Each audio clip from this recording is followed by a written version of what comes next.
আদালতে পেশ করা হলো বাকিবুর রহমানকে। নগর দায়রা আদালতে তোলা হলো বাকিবুর রহমানকে। রেশন দুর্নীতি মামলায় ধৃত বাকিবুর রহমান আলিপুর সংশোধনাগার থেকে আদালতে পেশ করার সময় সাংবাদিকদের এড়িয়ে যান বাকিবুর। আদালতে পেশ করা হলো বাকিবুর রহমানকে। নগর দায়রা আদালতে তোলা হলো বাকিবুর রহমানকে। রেশন দুর্নীতি মামলায় ধৃত বাকিবুর রহমান আলিপুর সংশোধনাগার থেকে আদালতে পেশ করার সময় সাংবাদিকদের এড়িয়ে যান বাকিবুর রহমান।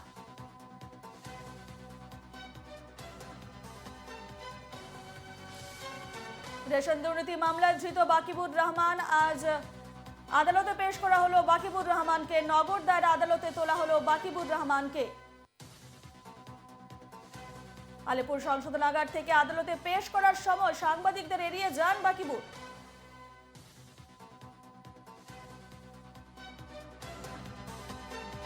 রেশন দুর্নীতি মামলায় ধৃত বাকিবুর রহমান আদালতে পেশ করার সময় নিরুত্তর ছিলেন বাকিবুর। আজ নগর দায়রা আদালতে তোলা হলো বাকিবুর রহমানকে।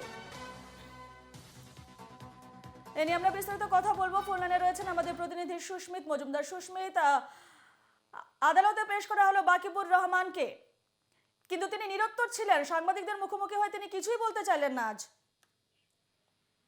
একদমই, দেখো রূপা, তিনি কিন্তু নিরুত্তর রইলেন। তিনি কোনো উত্তরই দেননি সাংবাদিকদের প্রশ্নের মুখে। এখন দেখার বিষয়, আগামী আরো বেশ কিছুক্ষণ পর তার শুনানি হবে। শুনানির পর তিনি কি জানান সেটা এখন দেখার বিষয়।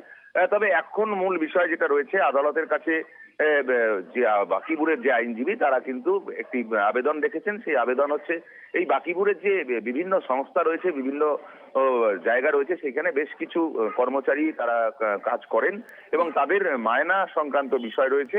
সেই জায়গাটা অনেকদিন হয়ে গিয়েছে যে তাদের মায়না হয়নি এবং সেই কারণে তারা 10টি চেক সই করানোর জন্য বাকিবুরকে দিয়ে তারা আবেদন করেছে। যদিও বিচারপতি এই বিষয়টা বলেছেন যে তার যে অ্যাকাউন্ট থেকে এই চেকটি, সেই চেকটির সঙ্গে মানি লন্ডারিং এর কোনো সম্পর্ক আছে কিনা বা ইডি দ্বারা এটা সিজ করা হয়েছে কিনা সেই বিষয়টা আগে দেখতে হবে।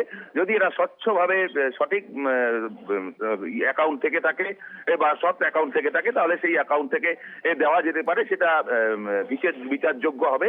সেটার জন্য আবেদন তারা করতে পারবেন। সেই আবেদন তারা জানাবেন 12:30টার পর এবং সেই আবেদন মঞ্জুর করবেন কিনা সেটা বিচারপতির বিষয় রয়েছে। তবে মূল বিষয় রয়েছে এই বাকিবুরের যে সংস্থাগুলো রয়েছে, একাধিক সংস্থা, সেই একাধিক সংস্থায় যে কর্মীরা ছিল সেই কর্মীদের 2 মাসের উপর হয়ে গিয়েছে তাদের বেতন হয়নি।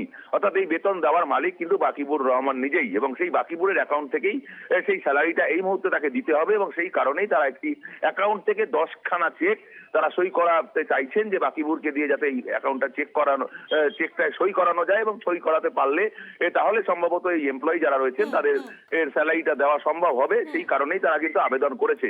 যদিও ইডির পক্ষ থেকে বিচারপতি যারা বিচারক রয়েছেন তারা কিন্তু সরাসরি জানিয়েছেন যে এই বিষয়ে তাদের কোনো সমস্যা নেই। যদি এটা স্বচ্ছ থাকে, এর সাথে মানি লন্ডারিং এর কোনো সম্পর্ক না থাকে, তাহলে তাদের কোনো আপত্তি নেই এবং বিষয়টা আগামী এই বাকিবুরের যে মামলা, সেই মামলা কিন্তু আর বেলা 3টের সময় হবে, এমনটাই কিন্তু বিচারপতি জানিয়ে দিয়েছেন। রূপা।